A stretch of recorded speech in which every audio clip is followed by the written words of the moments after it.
Boa noite, sejam bem-vindos ao Tela Universitária. Eu sou Daniela Rocha e no programa de hoje você acompanha o que acontece na USCS, a Universidade Municipal de São Caetano do Sul. Saiba quais são os destaques de hoje. A depressão é um mal que atinge muitas pessoas e está cada vez mais frequente. Na entrevista com a professora Tânia Fator, você fica sabendo como tratar essa doença. Não saia daí, o Tela Universitária está só começando.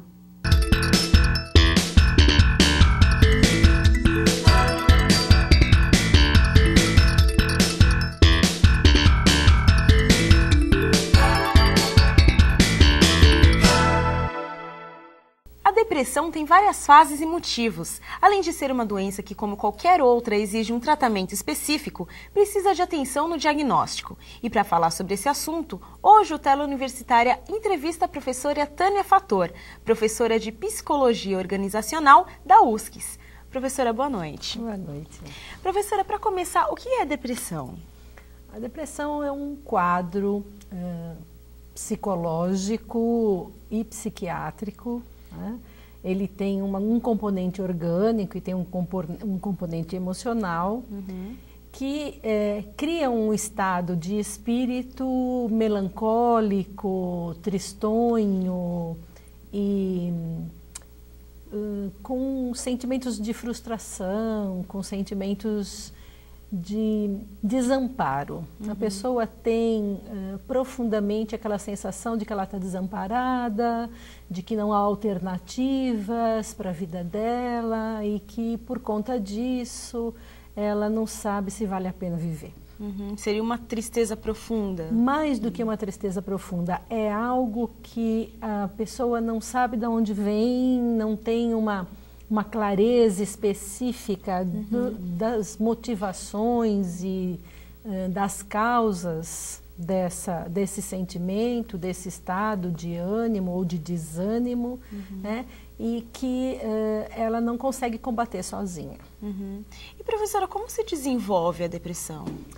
Olha, há muitas teorias com relação a isso, né? Dependendo das pessoas que respondessem essa questão, a resposta estaria caminhando para direções diferentes.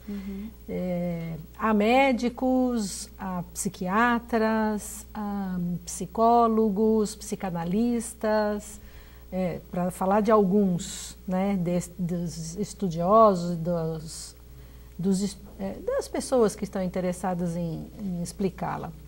Do ponto de vista da psicologia propriamente dita e de uma psicologia mais particular, porque mesmo dentro da psicologia a gente tem muitas tendências psicológicas, né? A depressão tem uma função ou tem uma fundação na frustração. Né? Então, é uma questão basicamente existencial, né? É uma questão de sentido da vida.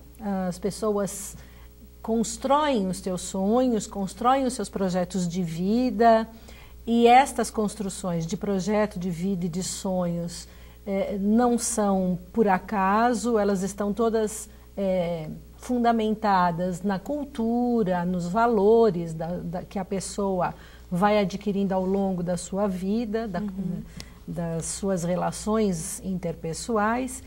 E chega em determinados pontos, a pessoa se dá conta de que nem tudo aquilo que ela sonhou, nem tudo aquilo que ela desejou para si ou para a sua vida é fácil de ser conseguido ou é possível de ser conseguido. E quando a pessoa se dá conta destes obstáculos, né, destes atropelos, ela começa a se frustrar e estas frustrações vão se acumulando, né, e vai causando então alguns quadros.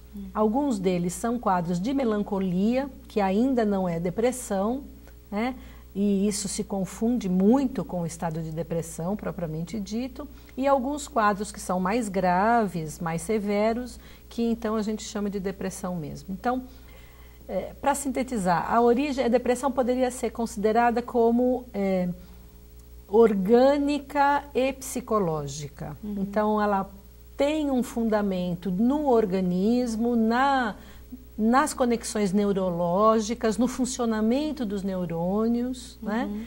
E tem também uma origem paralela a isso, que são as questões do cognitivo, do psiquismo propriamente dito.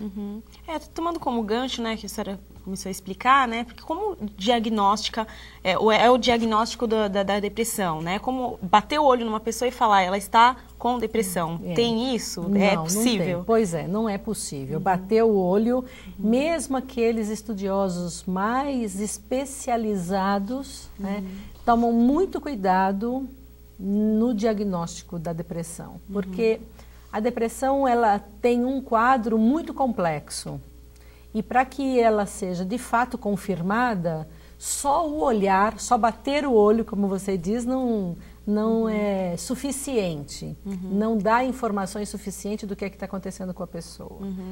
Então seria interessante alguns testes psicológicos, alguns testes psicofísicos, né? Eletroencefalograma e às vezes uma tomografia, às vezes uma ressonância magnética.